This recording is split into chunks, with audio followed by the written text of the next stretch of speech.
शिव जी और निशा की कहानी। एक छोटे से गांव में निशा नाम की एक लड़की रहती थी। निशा बहुत सरल, भोली और सच्चे मन की थी।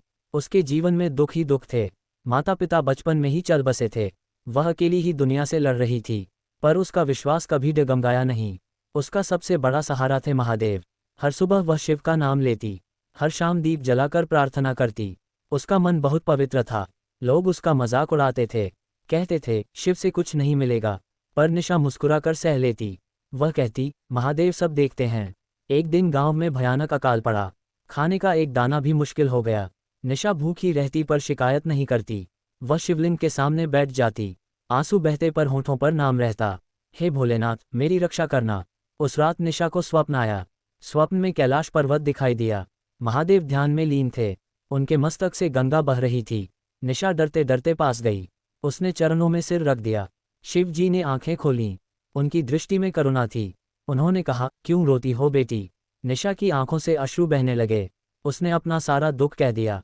महादेव मुस्कुराए, बोले, धैर्य रखो, तुम्हारी परीक्षा पूरी हुई। अचानक नींद खुल गई। निशा ने देखा, सुबह हो चुकी थी। बाहर अद्भुत दृश्य था। गांव में वर्षा हो रही थी। सूखी धरती हरियाली बन गई। लोग चकित थे। निशा ने शिवलिंग को नमन किया। उसका मन कृतज्ञता से भर गया।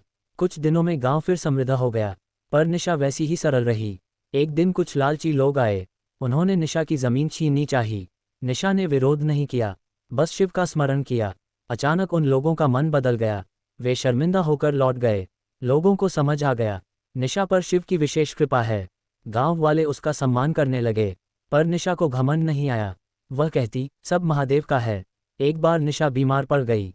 बहुत तेज बुखार था, कोई दवा काम नहीं कर रही थी। निशा ने आंखें बंद कीं। हे नीलकंठ, अब तुम्हारी इच्छा। उसी रात वैद्य सपने में आए। उन्हें एक दिव्य औषधि का ज्ञान मिला। सुबह निशा को दवा दी गई। वह चमत्कारिक रूप से ठीक हो गई। गांव में जय जयकार हुई। निशा ने फिर शिव का धन्यवाद किया। समय बीतता गया। निशा दूसरों की मदद करने लगी। भूखों को भोजन देती, दुखियों को ढाढ़स बंधाती। उसका जीवन सेवा बन गया। महादेव उसकी हर परीक्षा लेते, पर हर बार बचाते भी। एक दिन निशा वृद्ध हो गई। उसका शरीर कमजोर हो गया, पर आस्था और मजबूत थी। अंतिम समय उसने शिव का नाम लिया, ओम नमः शिवाय। उसके चेहरे पर शांति थी। प्राण शांति से निकल गए। उस दिन आकाश में दिव्य प्रकाश हुआ। लोगों ने घंटियों की ध्वनि सुनी। ऐसा लगा महादेव स्वयं आए हों। निशा की आत्मा को उन्होंने अपनाया, कैलाश में स्थान दिया। शिव बोले, यह मेरी सच्ची भक्त थी। आज भी गांव में कथा सुनाई जाती है। निशा और शिव की ये कहानी विश्वास सिखाती है, धैर्य सिखाती है, बताती है कि ईश्वर देर करता है, पर अंधेर नहीं। सच्चा मन कभी खाली नहीं जाता। भोलेनाथ सबका ध्यान रखते हैं। जो प्रेम से पुकारे। निशा अमर हो गई, अपने विश्वास से, अपने प्रेम से, अपने त्याग से, महादेव की कृपा से। ये कहानी हर भक्त के लिए है, हर दुखी आत्मा के लिए है। शिव पर भरोसा रखो, राह स्वयं बन जाएगी। अंधेरा मिट जाएगा, प्रकाश आएगा, क्योंकि शिव करुणा है, शिव न्याय है, शिव प्रेम है, शिव ही सब कुछ हैं। ओम नमः शिवाय, ओम नमः शिवाय, ओम नमः शिवाय। हर हर महादेव, हर हर महादेव, हर हर महादेव। निशा की भक्ति अमर है, शिव की लीला अपार है। ये कथा यहीं समाप्त होती है, पर संदेश सदा जीवित रहेगा।